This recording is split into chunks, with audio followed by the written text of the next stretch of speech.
Hey, good morning. Yes, it is. It is Wednesday, June 18th. So, what's the talk on today, right? Well, I thought I'd kind of recap a little bit about my examples yesterday and how by doing what I say and not as I do turned out fine. And I'll go into that and a little bit of everything else. So, stay tuned.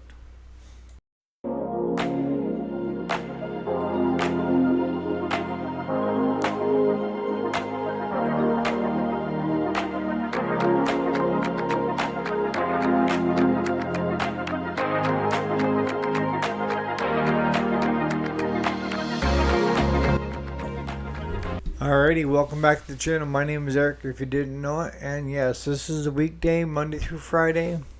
Today is Wednesday, the June 18th of 2025. So, I always say, do as I say, not as I do, right? And that means I tell somebody some good advice, but then I don't take it myself. But yesterday, I took it myself, and I've been taking it myself lately. And that is, you are teaching your customers how to treat you by your actions. And I know all of us are afraid that we might lose a customer, but is that customer really worth having if they don't take you into consideration? I don't think so. You know, you put out some really good themes there, Ed, with your dad in Oklahoma City. I used to live in Lawton, Oklahoma, so I know where Oklahoma City is. But we do teach our customers how to treat us. And before my surgery, I had always been the type of person that, you know, if somebody had a problem, I'd rush to their aid because that's what good people do. I thought, right? But what ended up happening was instead of getting that from the customer of being overjoyed, yada yada yada, it was expected, and their problems were supposed to become my problems, and I was supposed to drop whatever I was doing to rush to their aid to get them going again because they were AKA important. Here's where I draw my line in the sand, and I have, is that all my customers are important. You know, what I found that when I was recuperating, and I still am from surgery, is that a lot of customers didn't care that I was recuperating. It was all that they were having issues and that I should drop whatever I was doing and still come to their aid, even though I tried to explain to them that, you know, I have some handicaps now. I'm trying to live with those and that we can only do what we can do. And I'll be honest with you, some of them got pissed at me. And that wasn't the reaction I was looking for or thought I would see.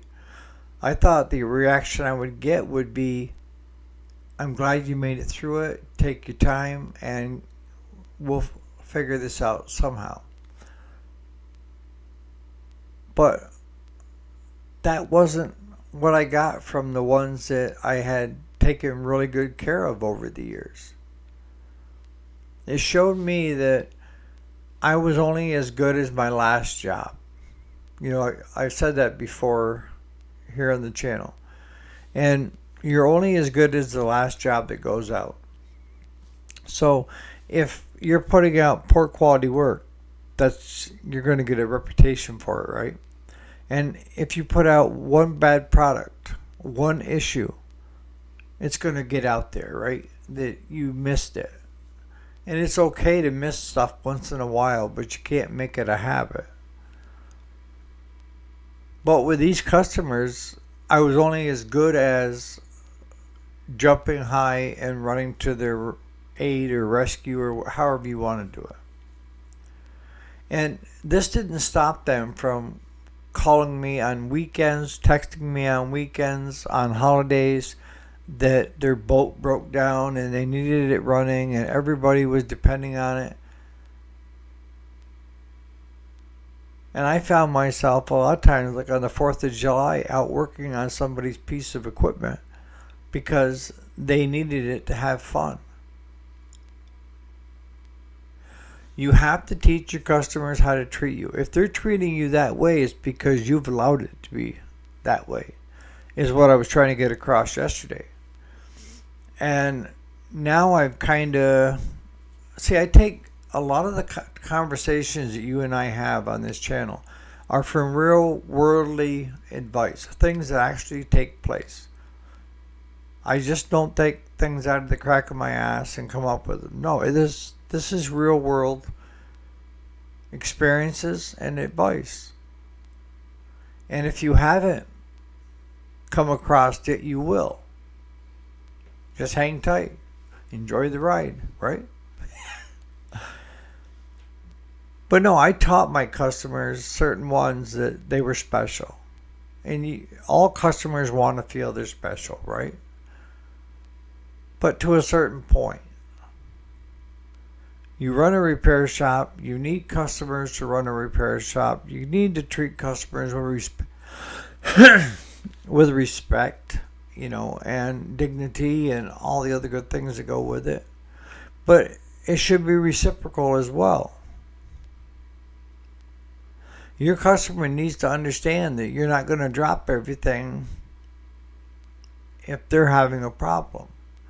You will get to it as soon as possible, but not that minute. And that played out most of the day yesterday. I talked to you about a customer that was having problems with their tractor. And told him that Claude could come out yesterday morning.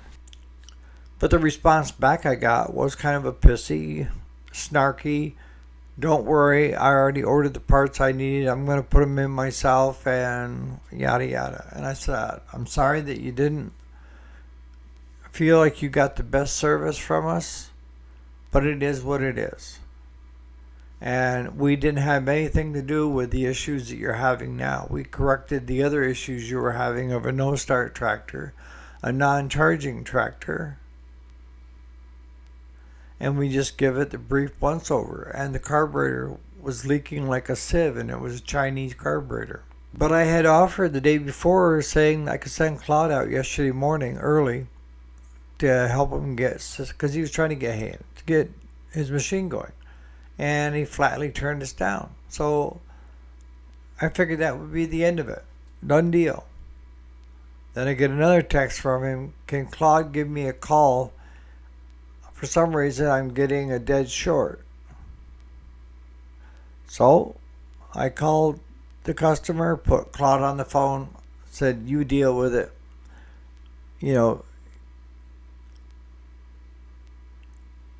My feeling was the best thing I could do was walk away from it. If someone treats you with disrespect, then it's gonna affect you in certain ways, right? We're only human. And when this customer kind of disrespected me and my business, it made me feel like, screw you. I don't want to help you. Why should I help you if all you're going to do is run me to the ground? Because I'm not willing to, at your fingertips, right? So I taught that customer it's not going to fly with me. I am not going to take your problems and make it my problems. These are your problems. And if you would like some help solving your problems, there's a certain way you address people that you want to help. And it's not by being demanding or, talking down to or snarky with. You're not going to get that far with people that you rely on by being that way. And then I started getting a text, I'm not upset with your service. You guys do great service. I'm under the gun, and I understand all that. I do hang myself. I do. We have breakdowns. Yes, absolutely. Is it hair pulling at times? Yep. Very much so when you got a lot of hay on the ground and your rake breaks, your baler breaks, your tractor don't want to run right. Been there, done all of that before. So there's hardly too much that can go on that hasn't happened to me. That's what happens when you get old. You find that you have many experiences in a lot of things. But he went and he bought a brand new switch, bought a brand new coil, bought a brand new points, condenser, all the other stuff. And he went to hook it up and it burned up again on the switch. Smoked the wires. He's got a dead short somewhere. And Claude explained to him when he was on the phone that I had cardiac rehab. Claude drives me out. And that we wouldn't be back until after 3 o'clock. And we closed the doors at 3. He said that was fine because Claude could come out around 4 and work on his tractor. And Claude's like, no, I'm not coming out at 4. That's after hours. And we closed the doors at 3. So I get another text from him late yesterday afternoon of, can you guys come out in the morning and solve this problem for me? I can't seem to figure it out. So the answer I gave him was yes, we will come out and take a look at it. And I'm trying to plan my day because I already promised one customer they get their tractor back this morning. I've got a load going in a roughly 117 mile radius of dropping off with the 18-foot trailer. And Claude will be down the shop around 20 after 6. So we're going to grab the stuff, run over there at 20 after 6, get him fixed so he can go before he even gets out of bed, and be back here and have the tractor loaded to go to its customer, and then the load to go around the loop. Then I got to go up to the lake, finish the job with the Mini up there, get the Mini home. I'm always a busy person, right? But no, we have to teach people how to treat us. If not, they will walk all over you. And not purposely. If you make somebody special and you always make yourself available, what are you really doing? Are you really helping that individual? And the answer is no. You're not helping that person. And why are you not helping that person? Because that person needs to figure things out sometimes for themselves. You know, I always tell people when it comes to asking for help from me, the worst I can say is no. And I'll be honest with you, a lot of times when I say no, it's because I think it's something that they need to do personally to, I'm trying to think of the right word, but it's something that we all have to go through to grow and learn, right? It's a learning lesson. And if you have somebody else do it for you, you didn't learn that lesson, did you? You learned that somebody else is willing to step in and solve it for you. Where I think on a personal level, there's certain things in life that you need to experience and go through to make you a better person. And I think that's what's happening a lot with our younger generation, is they aren't getting that interaction with each other in person. Where, I mean, school's great because that's social skills, right?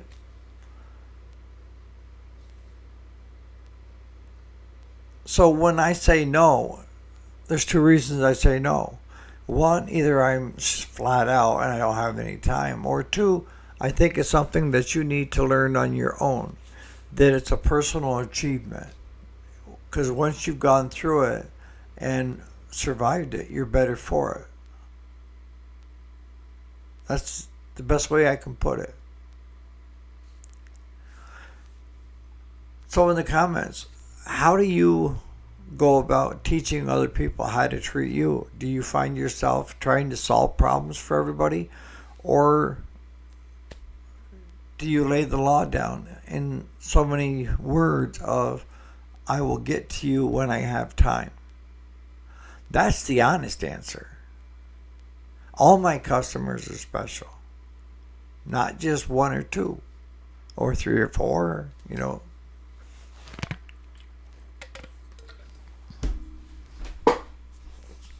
So yesterday I spent time uploading my book to Amazon, and it's going to be available by ebook, paperback, and hardcover.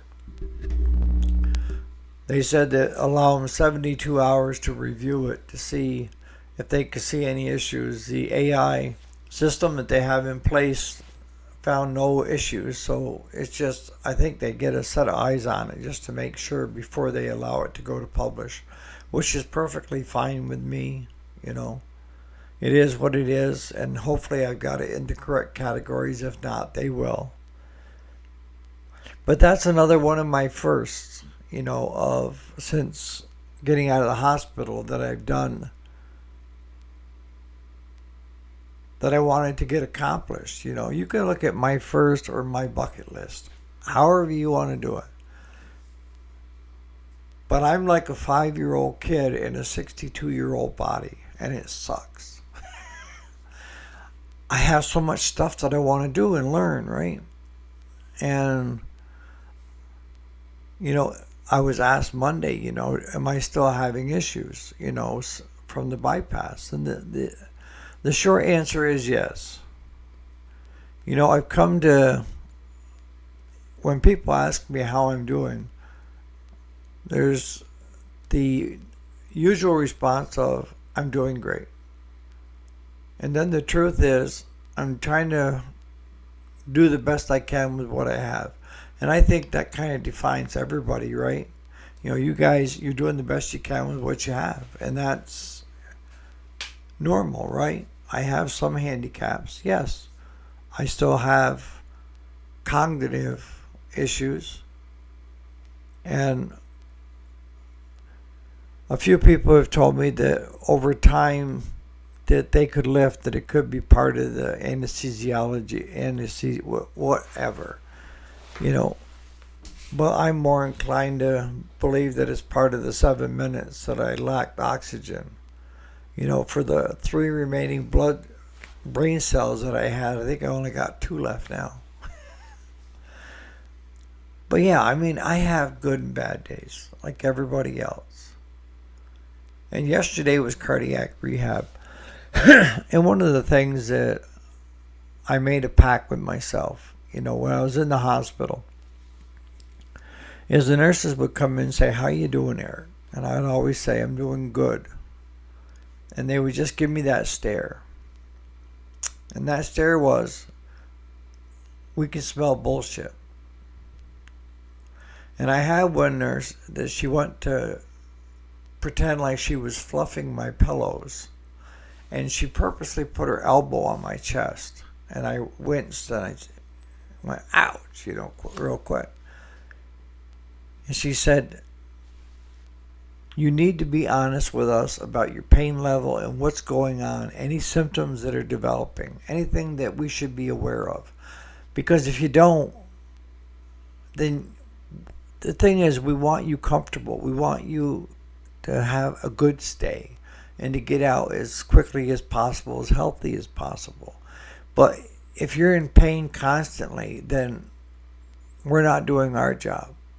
But we can't do our job unless you're honest with us. So I made a pact with myself at that point in time to always be honest with the medical staff. And that carried over to cardiac rehab. And Mia, which is the one I deal with the most over there, she's a sweet young gal. She's got to be my daughter's age. And I treat her like my daughter. But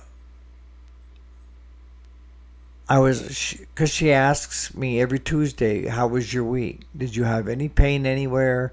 Anything different? And she's going down through all the list. And I had to tell her that last Thursday, for almost 2 hours in the morning, I had sharp pains in the left side of my chest and my arm, and I would start sweating. Beads of sweat would come up on me. And I could see by the look on her face. And the look on her face was not a medical person looking at me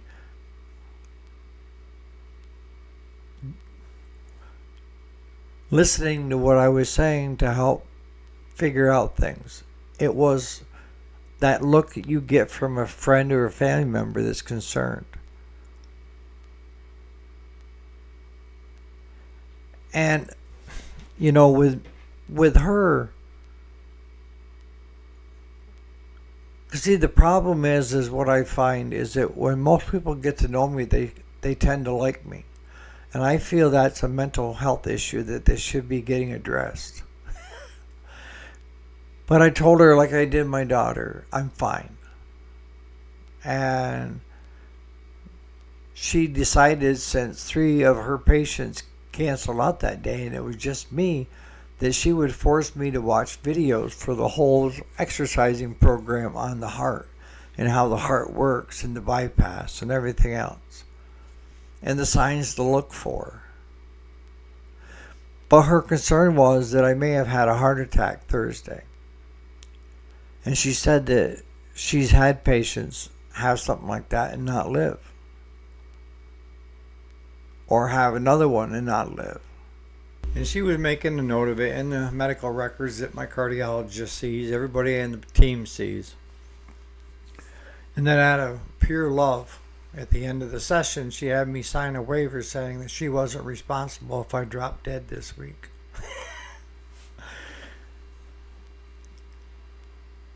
I'm going to start wrapping this up. But, not only in business, but in real life, you have to teach people what is acceptable and what is not. And it's not being selfish when you say, this is my line in the sand. And there's some things that I can't do for you. And that don't try to make your problem my problem. If you'd like help with your problem, that's fine, but it's not going to become my problem and then you go do whatever you want while I'm busting my hump trying to figure out how to solve your problem. And that's how real life is. It's a lot of give and take. So on that note, you guys have a great Wednesday, and we'll catch you here bright and early tomorrow morning for Thursday's episode of The Weekday. Put in the comments what your thoughts are.